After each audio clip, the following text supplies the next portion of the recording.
We wonder why that couple that has been married for 13 years are separating. We wonder why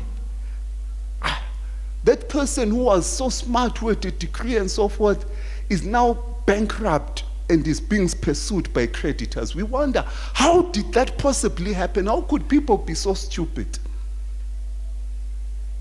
Why? Because we are realizing that I'm only married for 1 or 2 years, and the way I'm enjoying my marriage, such a thing could never happen to me.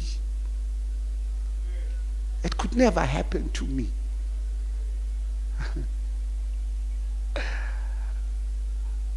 We see cars crashing on the path of life, and we're wondering, well, how come people are not smart? Yet we don't know that we are possibly heading for a crash as well.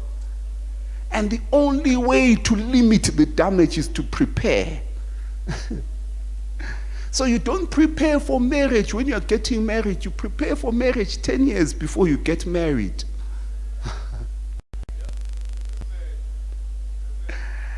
You don't prepare when things are now happening. You prepare before the season comes. Before the season comes.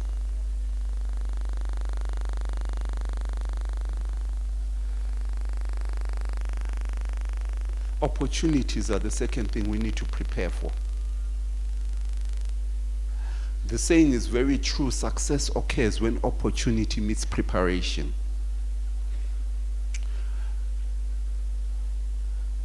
You know that the Goliath that is intimidating everyone on the platform, on the valley of Elah, is actually an opportunity to make David great.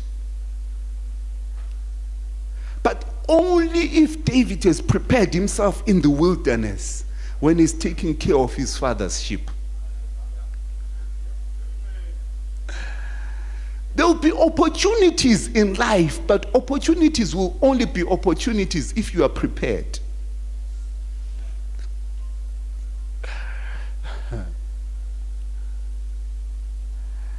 In order to get public accolades, you need private brokenness. You need to be able to mark that thing from a distance, to say, you know, I'm going to get that, but let me close myself behind the scenes and prepare myself to get it. That's why we don't see athletes training.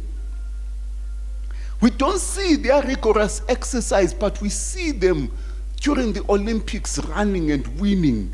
And we wonder and we say, that guy is fast. That guy is fast, yet we don't know that for 4 years, he knew that that is my medal. That is what I'm going to get. He set his eye on it and he knew this is what I'm going to get. And the Olympics was just a platform for him to reap the rewards of his preparation. Prepare for opportunities. Ecclesiastes 9 verse 11. The race is not to the swift, nor the battle to the strong, neither yet bread to the wise. This is very interesting. It's not the fastest that win the race. It means there are some people who are actually by talent faster than Usain Bolt.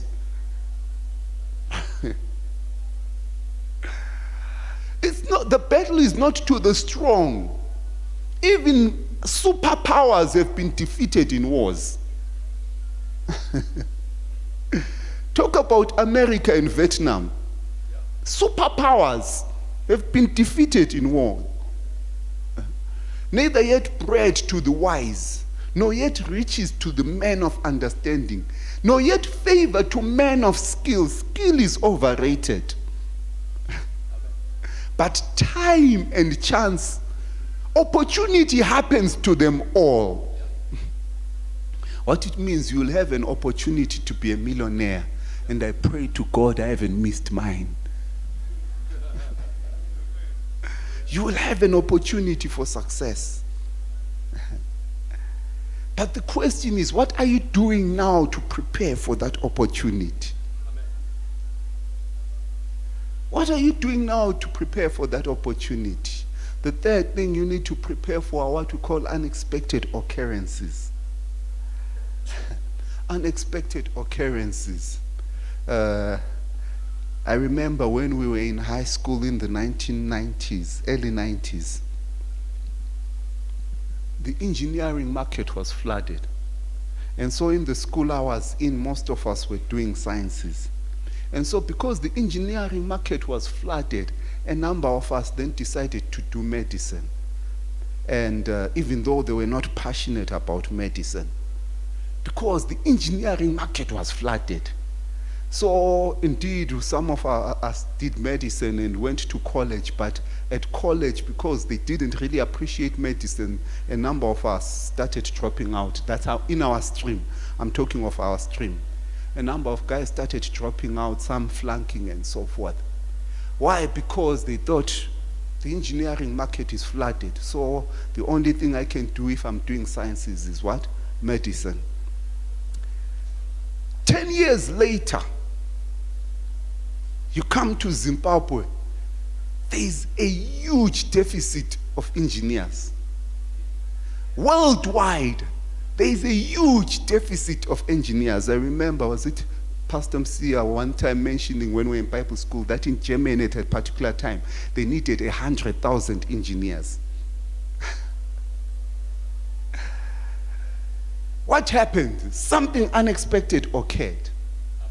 But people who were planning their lives according to the fads got frustrated, instead of planning their lives according to their passion and their destiny. So if God has placed something in your heart, prepare yourself, even though the current trends are telling you that it's not the popular thing. Because in life, there is what we call unexpected occurrences. Just one day, Jesse is going to tell you, leave the sheep, go and see your brothers at the battlefield. Just go and see your brothers at the battlefield, and it will be the greatest opportunity you have to meet your Goliath. Unexpected. Unexpected. Prepare for the unexpected. So the ants are people not strong because they understand the principle of preparation. The second pillar of wisdom is in Proverbs 30 verse 26. It says, the cornies are but a feeble folk, yet make they their houses in the rocks. Some versions say the rock badgers. The rock badgers, these are almost mice-like, rats-like creatures that stay amongst the rock. They are vulnerable creatures, not very strong. Yet they make their houses in the rocks. They never overestimate their strength. Many people overestimate their strength. And because they overestimate their strength, they live apart from the rocks. This principle of partnership is very key. In life, you will need rocks where you need to find refuge and to find strength. You are not as smart as you think you are. You need rocks.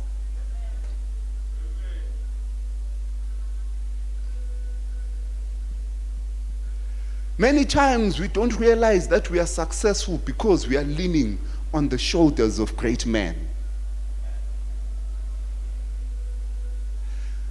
The successful sports person does not coach himself. Have you ever wondered why? They don't coach themselves. Regardless of how talented they are. They look for rocks where they can secure their lives. They look for rocks. Understand this principle of partnership. Talk about, I'll give a lot of sports examples. Those of you who follow tennis, remember a few years back, Federer was winning Grand Slam after Grand Slam, Roger Federer. And then, was it 2012, thereabout, he fired his coach. After firing his coach, he won 1 or 2 Grand Slams. But ever since that time, he has not won a Grand Slam. Is there a correlation between him firing his coach and deciding to coach himself and the number of Grand Slams he won? On the other hand, a certain man called Andy Murray would always go to competitions at the final and he would lose. Managed to get to the final and he'd lose. Then he went to a certain great tennis player who used to rule in the 90s called Ivan Lendl. And he said, please just coach me. And when Ivan Lendl coached him, he won the Olympics. He won the US Open. He won the Wimbledon. Because he got a rock.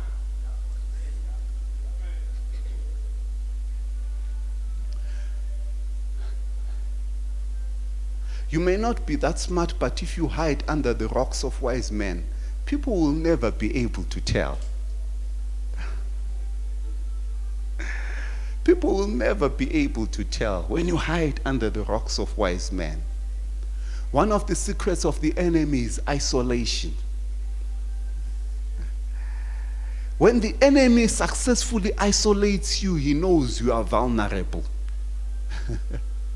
It's been the wisdom of God. Selah.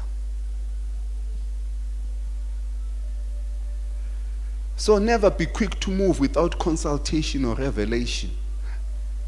It may be the trick of the enemy to isolate you. You will need partnerships, number one, for mentors. Mentors, people you'll be vulnerable to. When you pay it all to a mentor, they correct you. Mentors shield you from cruel consequences of this world. Cruel consequences of this world.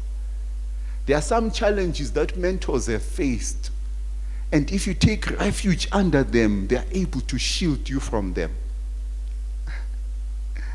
So if I decide I want to now stand alone as a pastor and do my own ministry, I don't realize that, you know what, there are some critics, there are some challenges in ministry that the bishop faced that protected me when I was under the umbrella of Harvest House. Now I have to stand against them by myself. Mentors are great shields. Great shields. Mentors are usually underappreciated. Many people don't like mentors because they expect mentors to compliment them, yet mentors are there to correct them. They expect mentors to cheer them, yet mentors are there to coach them.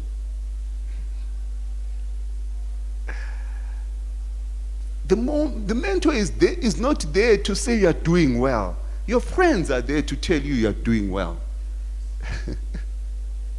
Your mentor is there to tell you you need to clear up that act.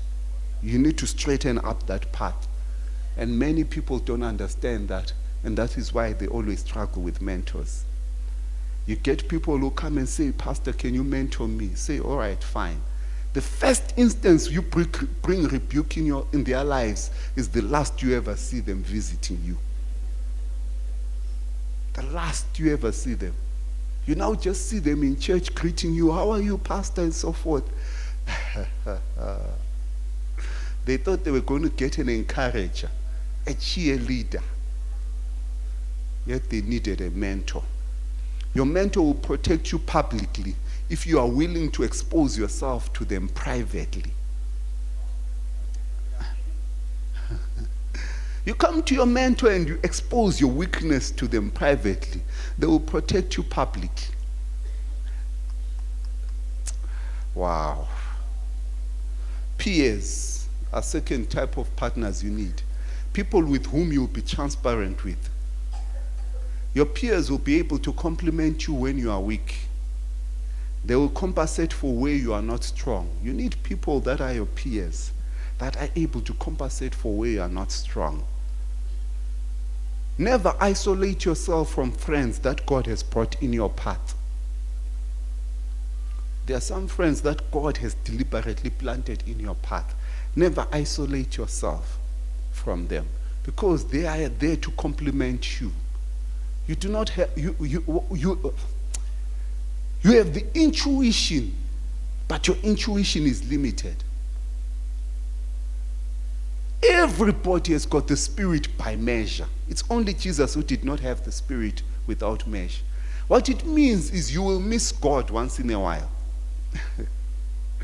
And God has deliberately placed people around you to complement you when you miss God. Never underestimate the value of God-given friends. And it's very easy to know God-given friends.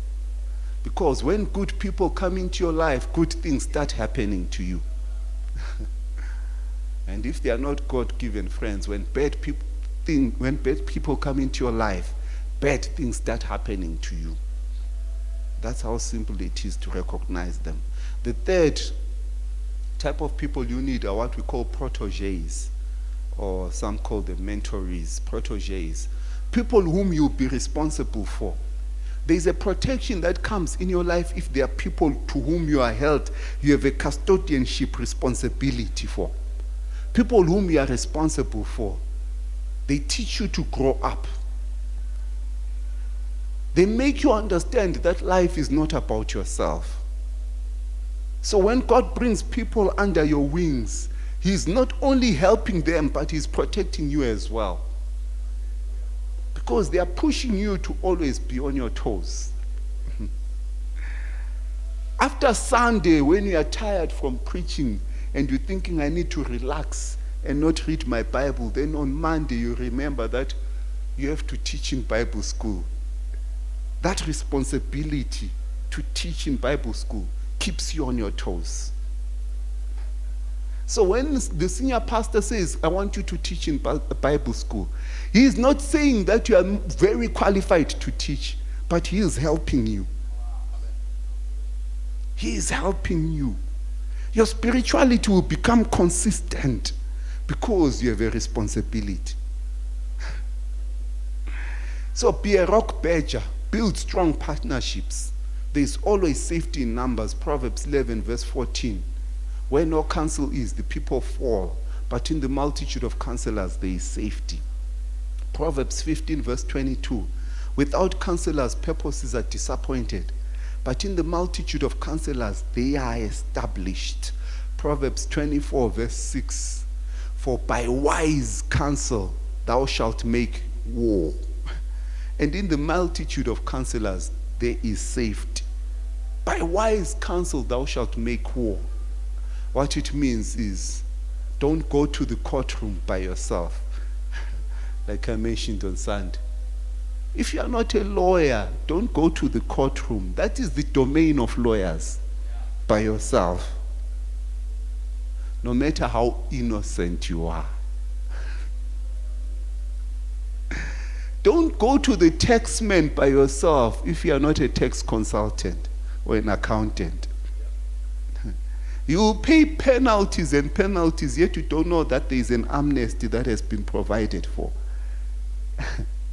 Yet you don't know that there are tax credits. There are tax exemptions. There are what we call export processing zones with certain tax benefits. Don't go to war without counsel.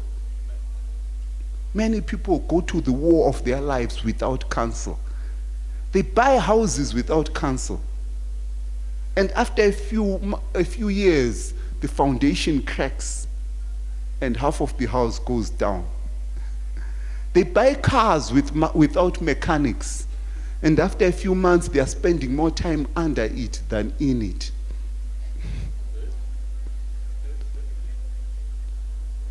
By wise counsel, you shall make war.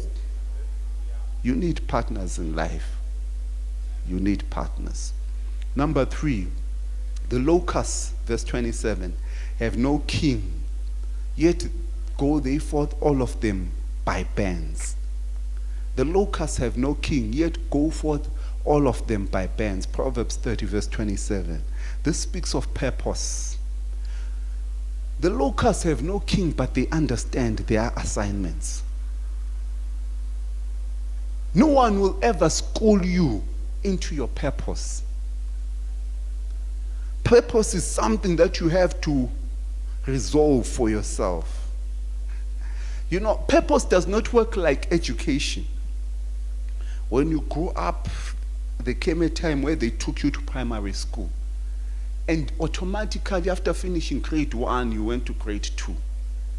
When you were in grade 7, it was automatic that you were going to Form 1. That process becomes automatic. This is where you are going. But then there comes a time in your life where things are not automatic. You have finished school. You have finished college. But you still haven't resolved the issue of purpose in your life. You're waiting for a king to lead you. But the locusts have no king, but they still understand their assignment.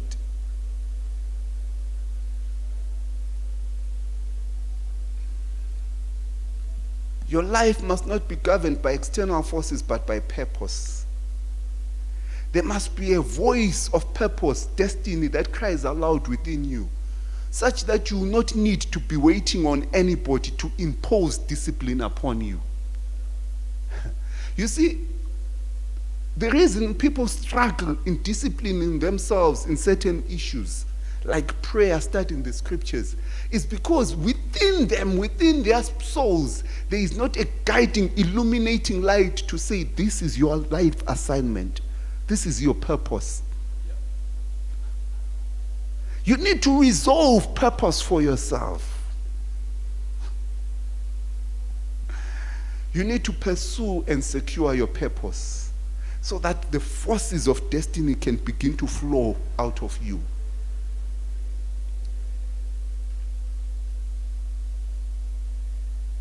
You don't need to wait for a king. People are migrating to UK. Why are you not migrating to UK? Because there's an illuminating light. People are changing careers to this, or changing businesses to this. Why are you not changing? Because there is a guiding light. That guiding light of purpose in your life is what secures your success.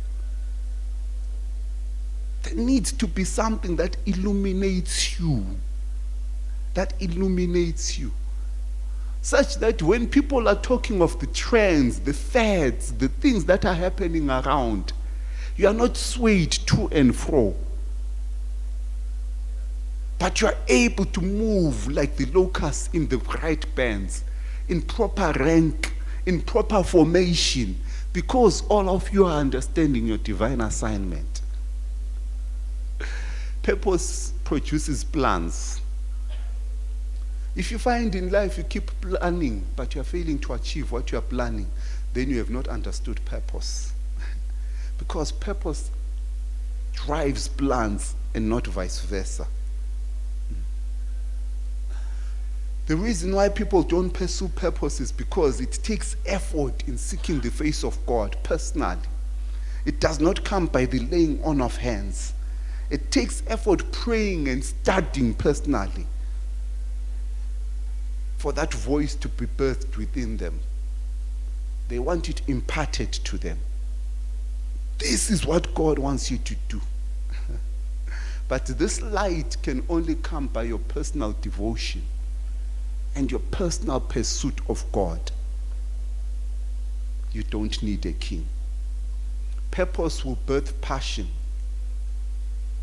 Your obsession in life will be determined by your purpose. In life, if you find that you keep lacking enthusiasm, or you keep needing to be fired up, people to stoke the fire in you, most likely it's because you have not the illuminating light of purpose. Passion is the product of purpose. Lack of purpose yields lack of life and drive. You know, people with boundless energy are people who have discovered purpose. You find people who are so excited about life, and you wonder, where are they getting all this energy from? Yet you are feeling so drained. They are feeling so exhausted. It is because they are living within the parameters of purpose. Purpose illuminates passion. Purpose makes you look forward to the day, makes you look forward to the year, makes you look forward to the week. There are some things that you never tire of because they are within the parameters of your purpose.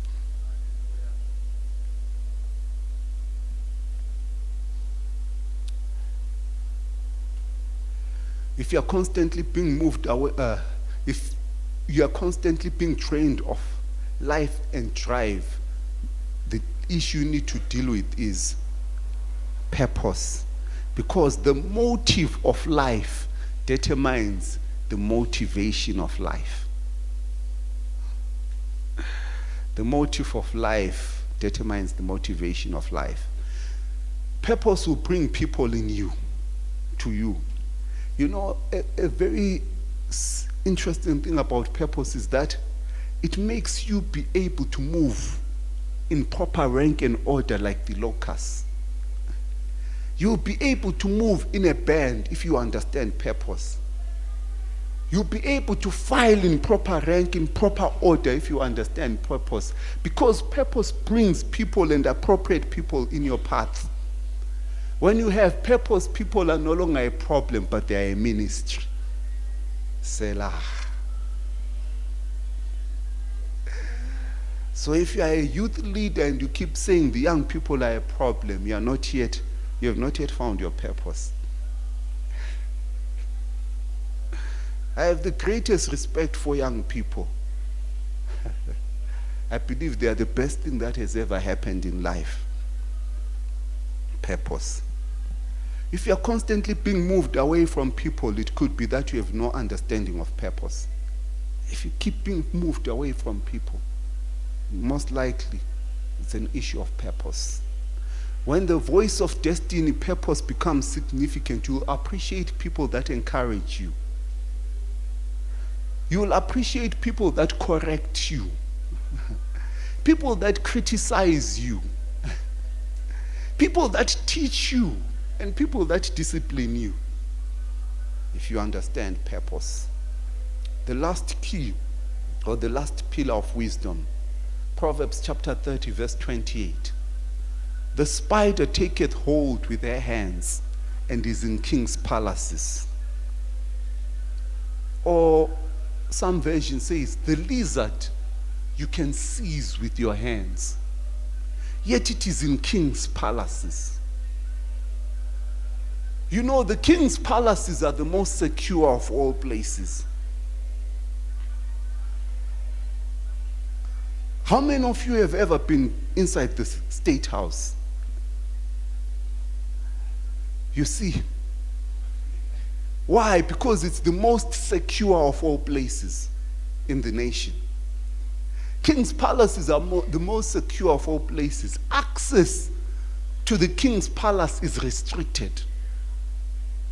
It is there is measures that are taken to weed out people that are not meant to be in the king's palace. Even if you are invited, you will not necessarily get in until they've done the appropriate screening. The king's palaces are highly restricted areas. But even in king's palaces, the writer of Proverbs says, is that you will find a lizard.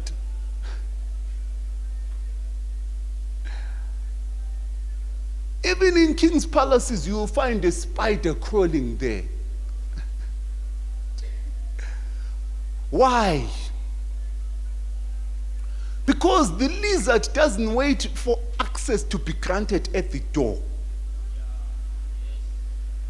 The lizard doesn't wait for access to be granted at the window. All that a lizard is looking for is a crack. A crack in the wall is enough for a lizard. And the lizard will penetrate in there and will find itself in the presence of kings. Penetration. Understand the pillar of penetration. What you lead in life are not open doors. What you need in life not necessarily are not windows of opportunity. All you need are cracks.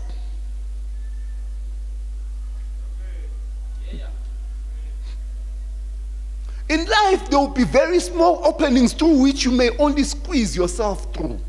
Very small openings in life. Use those cracks to access significance. The king's palace is not open to everyone. And usually not even open to you. But you can go through the crack. You will not always be heralded. They will not call you by name and say, so and so, come through. What you need to do is to go through the cracks. You know, they do not give you an open invitation, but a slight opportunity, take advantage of it. They say there is a leaders' conference, we want pastors and elders to come through. Then they decide, you know, anyone is welcome. Don't say because they didn't call me by name, I'm not coming. Go through the crack. Go through the crack.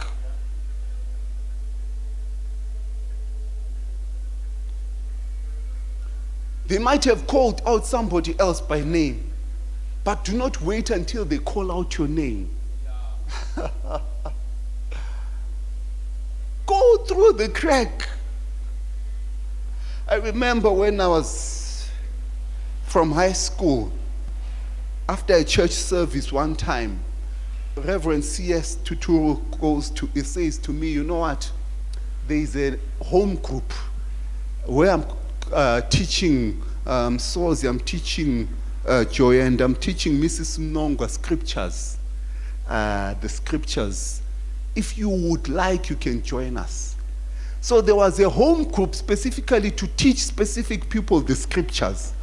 Then because I just met him, he said, you know what? If you would like, you can join us. And I decided to join. And when I joined, he began to teach us the book of Exodus, verse by verse. He taught us the key issues in the book of Genesis. He taught us the book of Jonah, verse by verse. He taught us the book of Romans, verse by verse. He taught us Hebrews, verse by verse, Galatians, verse by verse, the book of Daniel, verse by verse, the miracles of Elisha, the tabernacle of Moses by detail. As he was doing that, the people who were called by name, some of them were dropping out of the teachings. At the end of it were people like us who were not called by name. But because we fitted through the cracks, a few years later, they say they want someone to teach the New Testament survey. Guess who is there who has learned the epistles of Paul verse by verse? Somebody who went through the crack. Swallow your pride and just get in through that crack. Don't be angry that others were acknowledged publicly and you were just incorporated on the side. Don't be angry. Don't be angry that you are an anonymous entity. Just go through the crack. Make full use of the cracks and you'll find yourself in the presence of the King. You will not always be celebrated. Use the cracks. They would have preferred somebody else. But since you are the only one available, they decided to take you. Squeeze through that crack. Instead of wearing the inferiority complex, they preferred so and so. Just squeeze yourself through that crack. They would have wanted somebody else. They would have said, you know, if so and so was there, they would have been the right person. But anyway, they are not there. Let's just put so and so. Even if you know that you were the third choice, You are the fifth choice. Go through it with passion. It's not always the first choice that make it in life. Those of you who know one of the greatest footballers of all time, Pele. Pele was on the bench the whole tournament until the key strikers were injured and some suspended. And then they decided there's this 17-year-old boy that's sitting on the bench. Let's just throw him in. The final match, they just threw him in. And he made the best of it. And we don't know those strikers who he was replacing. I don't know their names, but I know Pele. Someone who found the crack. In 2001, there was a final match, UEFA Champions League. Real Madrid was playing. And their goalkeeper was Cesar, their first choice goalkeeper, and he got injured. And the 19-year-old boy was called upon to come in as goalkeeper. And this 19-year-old boy saved the day by making spectacular saves. And for that, he became the first choice goalkeeper of Real Madrid for 15 years, Iker Casillas. Why? Because he squeezed through the crack. At the time where they were saying this is the only option that we have, he made the best of it. He made the best of it. Do not look for where your name will make the headlines. Where there is a small opening, even if it's not celebrated, make full use of it. They may call someone up front and lay their hands on them and give them a prophetic word, but if something in your spirit says that word is mine, grab it with all your passion. Make use of the crack. You will not always have an open door or a window of opportunity. A crack is good enough. In life, there will not always be an open door, where they are saying, these days, this business is viable. There will not be an open door to say, you know what, these days, this career works very well. This is the window of opportunity for you to do this, this, and this. You will not always have that, but there will be just a small crack and it is good enough. Amen. The challenge with open doors is that they are great enemies. 1 Corinthians chapter 16, verse 9, Paul says, a great door and effectual has been opened unto me, but there are many adversaries. You see, when there is a great door of opportunity or a window of opportunity, there are many adversaries. There are many people who are striving through that door of opportunity to make it big, to make it successful. But amongst the cracks, no one is looking at the cracks. No one has come here and said, you know what, there's a crack there, there's a crack there. No one is monitoring the cracks. You can slip in quietly. Quietly you can come in on the scene. And after a while they wonder, how is it that you are in the king's chambers? Because you are quietly slipping in, doing your own thing quietly, going through the cracks, whilst everyone is waiting for the next big break. For Zwiuta to make the big profit. Selah. Everyone is waiting for that huge opportunity to be able to burn the money and make a huge profit. Everyone is waiting at the windows. Everyone is looking at the doors. And very few people are looking at the cracks. The path to greatness is not always open. Many times you have to squeeze your way through. And when you squeeze your way through, people will start asking, where were you? I was there, but I didn't use the opening you expected. I came through the cracks. I came through the cracks. Let us stand.